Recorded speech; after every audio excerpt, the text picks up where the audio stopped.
Welcome to the deep dive. Today, we're zeroing in on something loads of people experience leg cramps. Whether they hit you rarely or maybe even daily, that sudden muscle lockup. Well, most of us know it. Absolutely. And, people often just think, it's just a cramp part of life.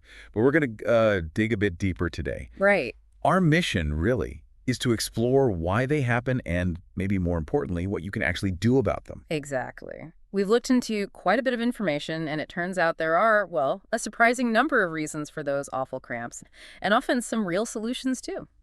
Okay, let's get into it. Starting with a cause that might really change how you think about something pretty basic. Yeah, let's talk about salt. Yeah. Specifically, getting enough salt. Salt, really, because for years we've heard salt is bad, right? That's the common story, yeah. Yeah.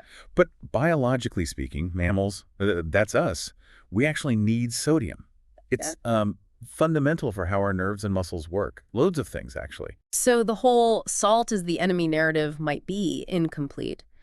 The info we looked at suggests we don't just need it, but maybe we're not getting enough, or perhaps the right kind. Precisely. And the quality really matters. A lot of your standard table salt, the really fine stuff, it often has additives, things like dextrose, which is basically sugar, or multidextrin, even aluminum compounds to stop it clumping up. Aluminum, wow. Yeah.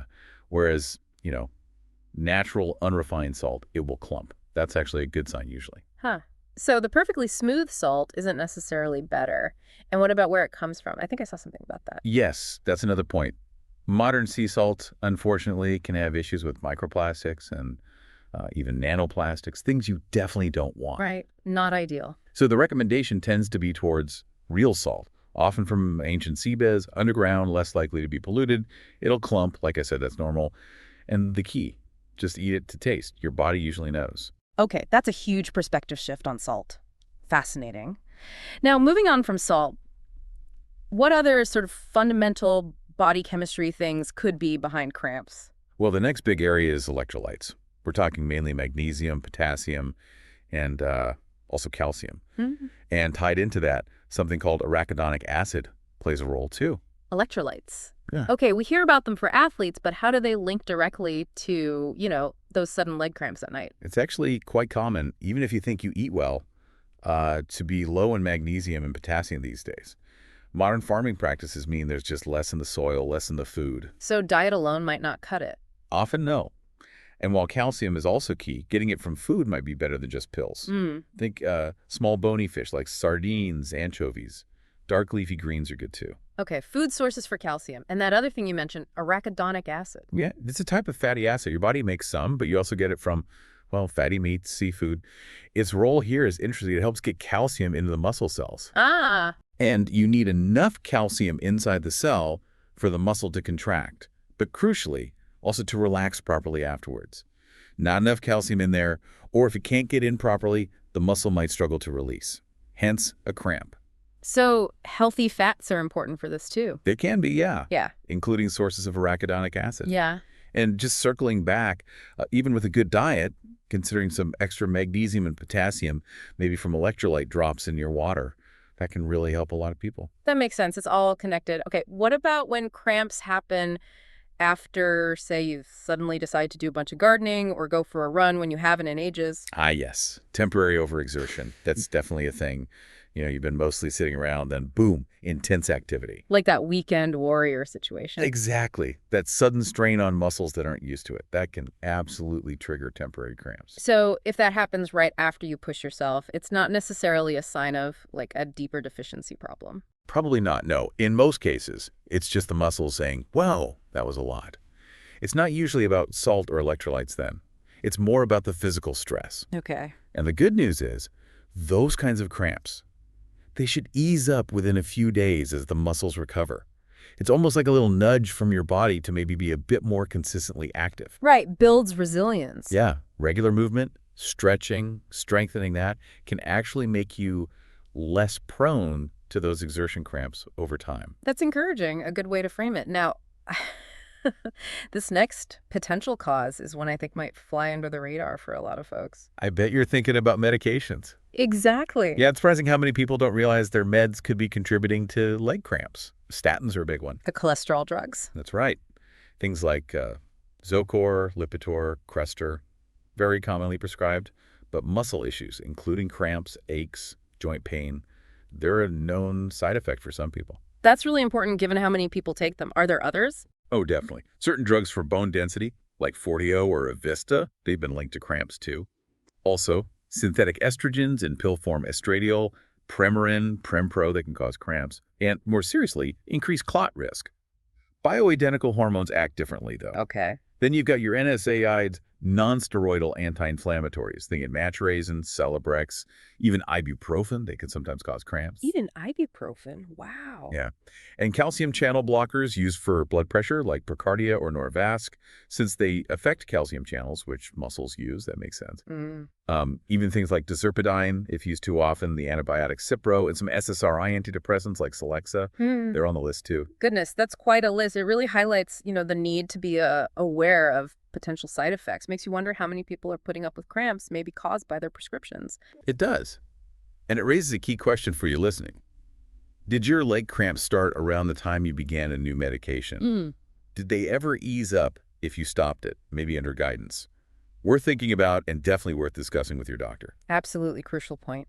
Okay, let's shift gears to something less common, but potentially quite serious. Right. This is about the possibility of a blood clot in the leg. Deep vein thrombosis, or DVT. DVT, okay. The key sign here is usually a cramp-like pain, but typically just in one leg, not both. And the pain might get worse when you walk or stand. One leg, worse with walking.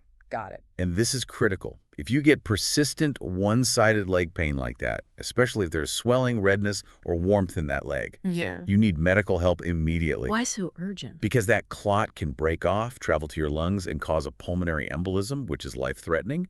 They usually diagnose DVT with a venous Doppler ultrasound. So don't ignore persistent one-sided leg pain. Okay, that's a very clear warning. One-sided pain needs checking out fast. Is there another kind of circulation issue, maybe less sudden but still important, that can cause cramps? Yes, there is. Blockages in the arteries of the legs this time. It's called peripheral artery disease, or PAD. PAD, yeah. This often causes cramps during activity, like walking. It's called claudication. Sometimes it can cause pain even at rest, especially at night. What increases the risk for PAD? The big ones are long-term diabetes, smoking, or any tobacco use, really, and high blood pressure.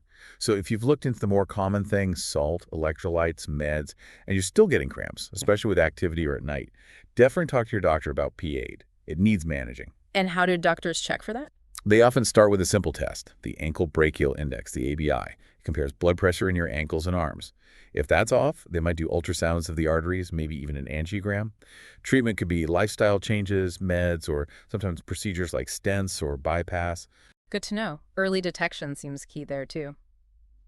Okay, finally, are there any sort of rarer underlying conditions that might show up as leg cramps? Yes. Though these are much less common causes, it's worth being aware. Certain cancers, for instance, can sometimes mess with your body's electrolyte balance, leading to cramps even if your diet seems okay. Autoimmune diseases can sometimes be involved. Liver disease, like cirrhosis, is another possibility. And sometimes the initial blood tests might look normal, so if cramps persist without explanation, further investigation might be needed. Right. And one other thing sometimes missed is lumbar spinal stenosis. That's a narrowing in the lower spine canal. Usually you think of back pain, but sometimes it can cause leg cramps or pain without much back trouble. So another thing to mention to a doctor if nothing else fits. That's a really good point. So while most cramps are probably down to the things we discussed earlier, persistent or weird patterns definitely warrant a proper checkup to rule out these less common, potentially more serious things. It's exactly right. The main takeaway, I think, is that leg cramps don't have to be this complete mystery you just suffer through. There are lots of potential reasons, and understanding them gives you avenues to explore for relief. Definitely. So as you've been listening along, maybe pause and think about your own experiences. Do any of these causes, ring a bell for you? Does anything we've discussed seem to fit your pattern? Yeah. And that brings us to maybe a final thought for you to ponder. Considering all these different factors, salt, electrolytes, activity meds, circulation, all of it, what small change, maybe something subtle in your daily routine or how you look after your health, might just be the key to unlocking relief from those cramps for you. Something to think about, perhaps explore a little further. Subscribe now for weekly wellness content. Hit the bell icon.